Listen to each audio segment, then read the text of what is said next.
Well, hello, everybody. Hello, Internet. I see you back there. Thank you for your attention. All right, this is going to be a bit different of a conversation. I'm not sure if you read my description, but my hope is to honor the speakers that have talked the last couple days. Those in this room, those that were in the panel room, those that came and speak with me, either roaming through the hallways as I floated on the one wheel, or over in the media booth. So for one, I just want to honor all of you. You know, I come to these events, to the Voice Summit, every time Pete puts on the Voice Summit, I'm here. And I raise my hand and say, Pete, how can I help? What can I do? And I was very thankful that Pete invited me to give the final keynote today. Honor. Why does honor matter? Why does honor matter when we talk about the future of NLP, our industry, the future of NFT? The word of the year is NFT. Last year was lockdown. Much better word this year, right? So why does honor matter? Why does respect matter in technology? Why do relationships matter? Because the reality is everything having to do with tech is about human connection. Like all of us here together, it's not about us having a stage and being elevated. You know, the elevation is so you're not in the way of the camera, so you can see the person on the stage. All of us are peers in this room, but human connection is important because of the why, right? It's often said, what's the why? The why is supposed to be not that we become billionaires, although that would be great for many of you in the room to achieve that goal. The why is hopefully to affect billions of people. And has there ever been an industry that has the promise of affecting billions of lives like the NLP industry, or what I will try to describe to you, the NFT industry as well? Another thing I talked about is not just honoring the speakers and trying to integrate some of the things that I learned from all of you into my talk today, but another thing that I talked about was the ability to talk about the future of these two industries and the reason why my perspective is not just me in a silo.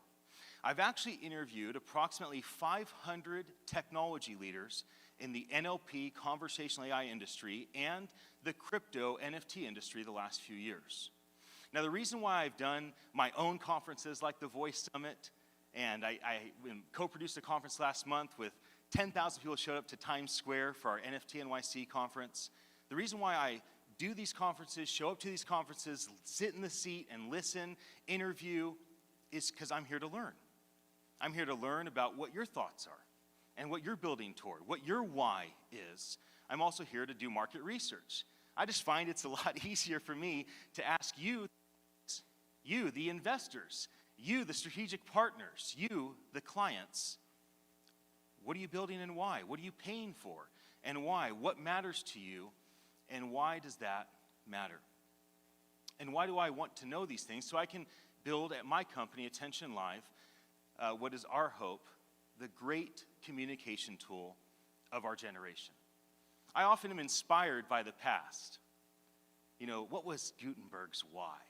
Does anybody know what the why was for Gutenberg when he made the Gutenberg printing press? His why and his team's why was to get the sacred scriptures out to as many people as possible, and they just didn't see that the traditional printing press was really going to get the job done. So they created a typeform printing press. That was the why. They felt like there were too many religious institutions and religious leaders that were in between what are considered sacred scriptures and human beings. And they thought, that's our why. And so what's my why for communications? Well, I think about 3 billion people in the world make less than $2 a day. Those 3 billion people don't have the internet today, but they will very, very soon. And when I think about those people and them getting the internet, I don't imagine them having thumbs on glass. I don't imagine them having fingers on a keyboard. I imagine them with glasses that they talk to, with a ring that they talk to, with a watch that they talk to, with a ear pod of some sort that they talk to, which makes this industry the most important industry. It makes you maybe the most important people. You know, the why motivates investors to get involved. The why recruits the employees to come and be part of your team. The why gets the deal done with the prospect that you want to be your client. But what about the who? And so part of why I'm here with all of you is that you're the who. You see, without all of you in my network, and I don't have you, the who of the voice tech industry, the likelihood of our team being successful goes down. See, it's not just me and the half dozen people on my team that have built company after company after company with me. It's our network around us that make these things possible. That is the who. You know, oftentimes we talk so much about the what. Like, what are we building? What are we doing? But I think if we could really gravitate toward the why, the big vision, and the who, the people that we want to build with, I think that would be of a great benefit to us. I'd like to ask that a microphone or two be made available. So Ted has one. If there's a second microphone, then please give that over. I'm going to do something different in this talk. I'm not going to take questions just at the end. If at any point you have a question about something I've said, or just a general question about NFTs and crypto in general, blockchain in general, then please raise your hand, stand up, and I will take questions. I've always appreciated a final keynote and the inspiration that comes with it, and I hope to give that to you today. But I also personally just really like a dialogue. I think we have been a bit exhausted with the Zoom dialogues. We've been engaged and energized with the private dialogues around a table having coffee the last couple days. But I don't know that all of us really want to hear another monologue. So I can give you a monologue, but only you can give all of us a dialogue. If you don't raise your hand and ask a question and engage with me, then that's what you'll get. You'll get my inspirational monologue. But I am inviting all of you to engage with me at any point, at any time. You see, for 10 years I've been speaking, I guess you'd say professionally, I don't know. But I don't prepare because my preparation is interviewing 50 people here the last couple of days. My preparation is being involved in this industry for 5 years and being involved in the blockchain industry for 5 years and building 7 companies. That's my preparation. I find that if I have too many notes and PowerPoints, then it kind of gets me all disheveled, and I like the real human interaction. I want to look you in the eyes. I don't want to have to think about what I'm supposed to say in a minute. I want to think about what I'm saying right this very second. What you do is really important for humanity. You may have lost that. You, watching on WOVA, may have lost that. Maybe you see the archive of this in 3 days or 3 years, or maybe if humanity's grace, 333 years. You see what we're doing in 2021. I hope you in the future don't lose your why. The need to do something that's beneficial for humankind. You know, we do so much for animals and for the environment, as we should, but we can't lose the need to do for others. And there's a lot of demonizing and glorifying today, right? So the Democrat and Republican parties have divided us. Religious institutions have divided us. Tech industries have divided us. Gender has divided us. Ethnicity has divided us. But we're 99.999% pretty much the same. We want to love and be loved. We want to be creative. We want people to appreciate what we create. We want to be seen and be heard. Like, we really want the same stuff. We may not see eye to eye. Maybe we have different filters we see the world with. But the reality is we have a lot in common. Let's get to the topic, unless anybody has a question for me. I won't be waiting. You got to raise your hand and be bold. I'm going to jump on the one wheel. We're going to talk about the future. I think in the future, a whole lot of people are going to be riding this thing. I love this thing. Now, I've never ridden on this stage, so we'll see how this goes. It might be a little janky. We'll see. Now, the future, talking about NLP, conversational AI, all things voice tech over here. That's where I'm going to be over here. That's that side. Over here, I'm going to be talking about all things blockchain, cryptocurrency, NFTs, that world. Now, how do we divide these two worlds? Like, how do we bring these two things together? What's the purpose of bringing these two things together? The purpose is that this world right here, crypto, decentralized, metaverse, Web3, this world's completely dependent on you, and they don't know it yet. Now, when I'm here, when I'm with all of you, you're all talking metaverse. You're talking NFTs. Why? It's the word of the year. There's money in it. There's excitement in it. And so we're here, we're talking about all that stuff, okay? And that's us. And that's cool. And I respect that, and I appreciate it. But over here, in this world, they don't even know about you. They don't know you exist, and they don't think about you. They don't realize that thumbs on glass and fingers on a keyboard is not going to get them to their destiny. I see a couple hands raised, so I'm going to stop. I'm going to come into the middle, and I'm going to answer some questions. Go ahead.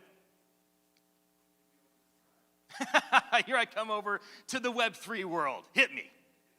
Which area do you feel is the most underserved but has the best growth potential? For NFTs? Yes.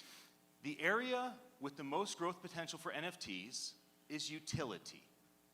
Okay, so an NFT, or a non-fungible token, is similar to a fungible token. So I'll give you guys some geek language so that you're either become familiarized, or if you understand this stuff, then that will make you resonate in your heart. Any sort of fungible token is a Bitcoin or an Ether or an ICP or an ADA. It's a cryptocurrency. It is one exchanged for another, has equal value. In the Ethereum world, they're called an ERC20 token. It means you can take one Ether and at the same time exchange it for another Ether, same value. A non-fungible token is an ERC721, or there's other ones, ERC1155, doesn't matter. These are one-of-one tokens. You can't take one NFT and exchange it for another NFT because they have different value. So that's what a non-fungible token is. Now, the opportunity with NFTs is the rights the NFT come with. Okay, so what you see right now is you see like 10,000 CryptoPunks and they've exploded in value, or 10,000 Bored Apes and they've exploded in value, or you see some of the cool utilities that Gary Vaynerchuk and some other bands and musicians have used. Now what's to come is real significant utility. So let me give you an example of a podcaster. When Joe Rogan started podcasting and people started listening to him, he was maybe known from UFC or maybe a little bit from the Fear Factor or stand-up comedy, but the reality is that Joe Rogan was just getting started. Now today, he's the leader. He has more attention, more time watched his interviews than the NFL and the NBA and the NHL and the NBA. That's a crazy reality, everybody. Now, everyone that helped Joe Rogan get started by spreading the good news of Joe Rogan's podcast, they had no benefit except for they were there first. Now in music, people say, the band sold out. I was at their first concert. With NFTs, with utility, where the musician or the podcaster is able to actually have a smart contract on the blockchain and share the wealth with their community that helped them get to the mountaintop. So one huge utility and opportunity is for organizations and individuals to create NFT, which is a receipt with rights, like your house has a deed.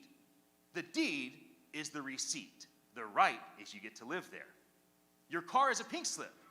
The pink slip is the receipt. The right is you get to drive your car.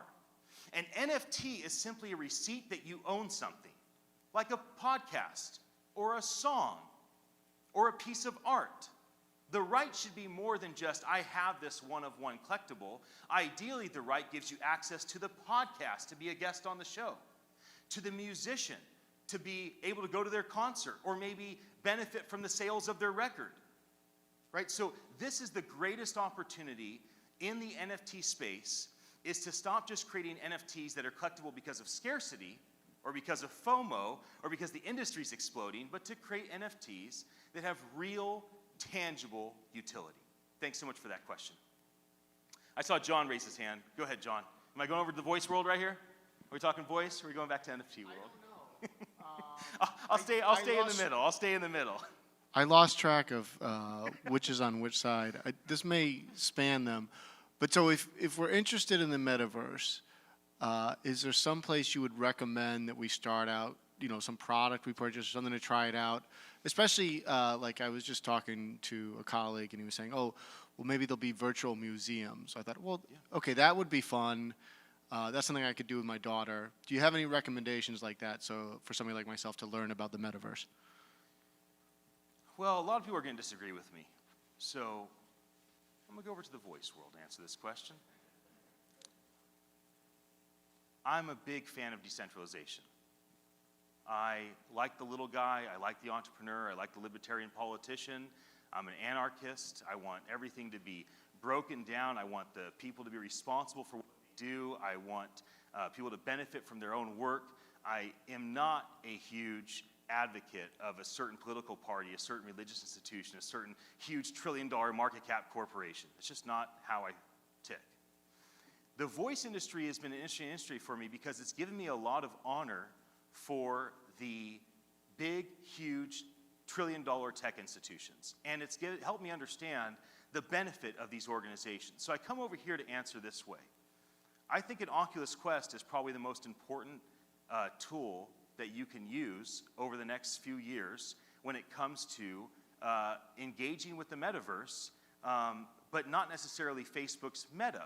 You see, Facebook's Meta is an option for you if you're okay with a centralized metaverse, but there's also decentralized metaverses that are being built over there that are just leveraging the hardware, right? So there's these Web3 companies that are building Sandbox, right, which is like the Minecraft alternative. We're building, Upland, which is like Monopoly in this world, or building Neon District, which is kind of like the Fortnite of this world. Now, these organizations, they'll build the software, they'll build the community, they'll build the NFTs, they'll put it on the blockchain, they'll create tokens against it, but they still understand that if they want this stuff to function right, they still have to use a PC or a Mac. They have to still use, something like an Oculus. Now, of course, Microsoft has the Halo, and there's going to be lots of other options that are going to come out. But I think that there's a lot to be said for centralized institutions, their hardware, and these new Web3 institutions, their software, their communities. So hopefully that gives you a bit of insight. In terms of like what I would check out, I mean, there's a lot of these different decentralized metaverses. I mentioned Upland and Sandbox and Neon District, which is a video game. Other ones is like Crypto Voxels or Decentraland. I know the founders and I know the founding teams of most of these companies. These are good people. Now, are they great people? I don't know. It's all perspective. I mean, am I a great person? Am I a good person? It's all perspective. In what moment did you catch me in, right? But these people, from what I can tell, have good motives. They want to build something of significance. They're doing things that are impacting my children. I'm very thankful for what they're building. But there's no way they're going to compete in hardware right this second with the trillion-dollar market cap company that is the Facebook of the world and the Apple of the world. So I do think we need, as a general first world society, not just the voice world, but everybody, we need to recognize where the strengths are and where the weaknesses are. In Web3, a huge weakness is all things hardware, and a strength is community. In this world, the strength is in hardware and software, but maybe the weakness is in community, right? And so, how committed are people to a certain software that's created by a centralized institution? Well, it's committed as it benefits them. But the moment that they get more benefit financially or emotionally or time-wise from an alternative, they likely are to go there. I found it very interesting now to transition to a bit of the honor. Listening to JP talk about VNFTs was really, really inspiring to me, right? Each and every one of us has a non-fungible voice, a voice that is one of one. And that voice will likely be the unlock for so many things moving forward in our life. Because the eyeballs, and there's going to be a question over here, the eyeballs and the thumbprint and all those things are likely to fade as we go more toward a voice technology. I was inspired last night as Noelle shared what she's working on and talking about her perspective of the metaverse. Or listening to Brandon talk about his, and I'm looking at his slides, I'm like, man, those are good slides. Maybe I should have slides. That looks pretty good. I'm inspired by what Brandon's sharing. And the fact that the two primary agencies in this industry, JP at Vixen and Brandon at Skilled Creative, that they are exploring and leaning into different types of ideas around metaverse, around Web3, and around all things NFT, NFVs is very, it makes my heart warm. Because I think if we as an industry do not step up and befriend these rebels, then they're just going to see us as the empire. But we aren't the evil empire. And our companies we work for are not the evil empire. This is just the end result of the Web 2 world. Nobody's fault. It's not bad. And it will transition over time. And some of these corporations will do it really well, and some will fall flat on their face. And we don't know who it is. But we are human beings. And we are not bad because we are part of these massive institutions. No, we care, and we can befriend the Rebel Alliance, and we can work together because they're going to be dependent on us in a big way. I'd love to take your question. Hi. Thanks, Hi. Thanks again. On Brave browser, Yes. you share the economy with big brands where you get some bat when you have an advertising. So we share between the end user and the brands. Do you see some similar thing with voice? Like, for instance, you shared, like, if you get a voice advertising, what could be the similar economy with the voice, where you share between end user and brands the revenue? Great question. So just to reiterate your question, there's an alternative to Safari and Chrome and Firefox called the Brave browser. Now, the way the Brave browser launched was they offered a couple dollars in their basic attention token, which is an ERC20 token built off the Ethereum blockchain. And they said, if you download our browser, we'll give you a couple dollars in our basic attention token. And if you use our browser, the advertisers will share some of the revenue that they're giving us for your attention, we'll give it to you. And so this was a totally different model. It flipped the attention model upside down. And it's very, very exciting, and I love the Brave browser team, and they were a big part of our event last month, and I've had a lot of really engaging conversations about how they're going to leverage NFTs to go from tens of millions of users to 500 million users and their trajectory to get there. That's the Brave browser. Now, the question that you ask is, how do we do that in voice? So here's what I would say. You could take any type of speaker that we used to pay for their content. I brought up the Gutenberg printing press for sacred scriptures, so let me go there. 10, 20 years ago, if you were part of a religious paradigm and you attached yourself to a certain faith, you might pay $10 or $20 for a cassette tape or a CD or a downloadable video to listen to some preacher, teacher talk to you about faith. You literally paid them for their content. Remember that? Today, you can get anybody's content for free. Why? Because they'll give you whatever they have for your attention. So we transitioned from pay me for your attention. You pay me and give me your attention. I want your money and your attention, and I'll give you my content, to like, this is getting pretty tough. There's a lot of content out there. I'll tell you what, I'll give you my content if you just listen or watch. You don't got to pay me nothing. This is probably where we're going. I'll tell you what. This is the content creator from a few years from now. Here's the deal. If you give me your attention, I'll compensate you for it. Now, why does this matter when it comes to voice? At Attention.live, we've created a platform that does a very simple thing. You put audio content through Attention.live. It sends that audio content to all the social media sites like YouTube and Twitter, all the voice devices like Amazon Lexi and Google Assistant, all the podcast platforms like Spotify and Google Podcasts. So we are a distribution software platform. You can put old content through and it sends it out live, or you can put fresh content through from any device that you're on. Very, very simple. It's just a better distribution tool. Now, why would I think something so lofty as we're the Gutenberg printing press of the digital age? I mean, that's kind of silly to say, right? We're gonna help billions of people at our company. Why would I think something of that nature? Because with voice as an interface, we can serve every blind person. With voice as an interface, we can help all 3 billion people that are gonna get the internet for the first time, that have no way of providing immediate value to the globe, but they could give their attention, right? Now all of a sudden, you have billions of people that are willing to give attention to a corporation or a podcaster or a musician to help that individual or corporation get off the ground in terms of get lift. And these corporations and individuals will likely give people, these 3 billion people make less than $2 a day, some sort of an NFT in their wallet that has intrinsic value. And we believe that by creating NFTs from all the content that goes through our system, which we've been doing for over 2 years, it gives us an automated fashion by which the content goes through our system, distributes everywhere. You can talk to our application instead of use thumbs or fingers, and the NFTs created put into a marketplace and can immediately be monetized. And we believe this is the holistic communication tool of the future. And we're very, very confident that if we do not achieve success, it will be achieved one way or another in this vision. This vision will be realized because it's the vision that makes sense for humanity. I believe I have unique insight because I've interviewed several hundred of you, and several hundred of the crypto Web3 leaders. And in listening to them and hearing about their customers and their prospects, their strategic partners, their why and their who, I've come to realize this is likely the primary way that communication will be done.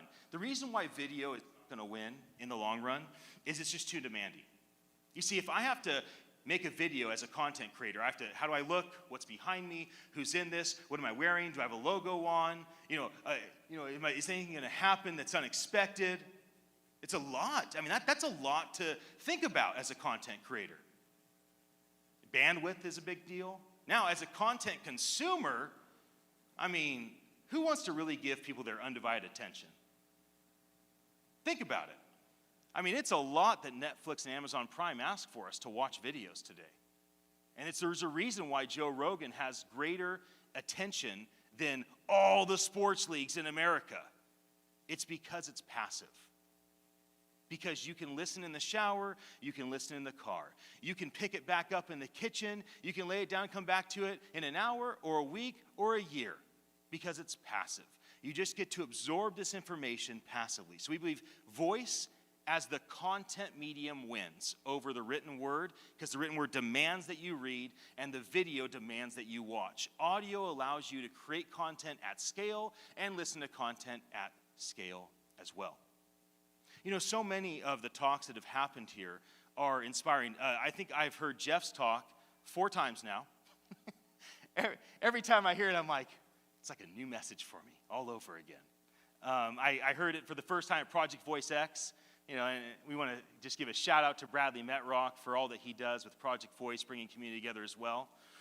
And I heard it at Project Voice Worldwide a few days later. You gave it at AWS last week and here. And of course, it changes a little bit every time. But the future of people, right? It's not heavy on Amazon's product. It's not about your corporation. It's certainly not about you. I think it reflects your heart. And that's one thing that I've gathered. I listen to John Stein, and I hear a man that has a heart for this whole entire environment, and he feels like he's put this responsibility on his shoulders of big data, and of who owns the data, and of interoperability, and how's this stuff going to work from different platform to different platform. I think about Audrey, not just your panel that you did yesterday, which everybody was so engaged with, and you were radiant afterwards, like, oh, it really hit. You really liked what I said. And they should, because when you speak, people listen. And I think about being in a room with all of you. I think about, Andy just learning about the voice industry just last month as she came to Project Voice. And then engaging with Google Talks and being here and saying that she'll go to Voice CES and engaging with the Voice Den next Wednesday, And you think about here, the head of AI at Lenovo says, I'll just dive in. I want to be part of this community. And what an amazing thing to be in this room with all of you. I'm going to run out of time very soon. I like to end early if possible. I think I got like 4 more minutes. So if there's a question, now's the time where I'm wrapping this baby up and I'm landing the plane. If you have a question, raise your hand. Okay, Mike? Right. Where do you see voice in 5 years? In 5 years, I hear voice everywhere. In 5 years, I think that we'll find that everyone is just by and large creating content on the fly at scale with complete ownership over their data, with all the IP rights worked out, and that people are engaging with content in a way they never had before. I think that the voice industry is going to come out of the trough of disillusionment, become completely productive, dialed in. I think organizations like yours, Mike, what you and John and the rest are doing at Open Voice Network are going to allow us to really work out some of the bugs in the ownership of things as well as interoperability. Let me end here. I'm going to say two things with you that I've been banging on this drum for a while, and so it's really important that you give me your undivided attention for just 2 or 3 more minutes, because I really want you to walk away with this. We're a little short-sighted, all of us in this room. So were our parents, so are our children, as are our grandchildren. We're really focused on the market today. Flipping is gambling. That's one of the things I am a little worried about, the NFT industry. So much of what you're focused on at your corporation has to do with this quarter, next quarter, this year. I understand there's an economic reason for that. But I think we've lost something that made our ancestors so special. And our ancestors built for legacy. My ancestor founded the city of San Jose in 1778. And for a long time, I'd talk about him, the first great entrepreneur of the Silicon Valley, Lieutenant Moraga. And then it was only later in life that I started to think, well, what kind of legacy do I want to leave in 250 years? And I started thinking about building castles. Like, why were kings and queens, princes and princesses, duchess and dukes, why did they invest hundreds of years to build a castle they would never enjoy, their kids would never enjoy, their great-great-great-grandkids would never enjoy, they'd bleed for, they'd pay for, they'd die for, but they'd never enjoy it?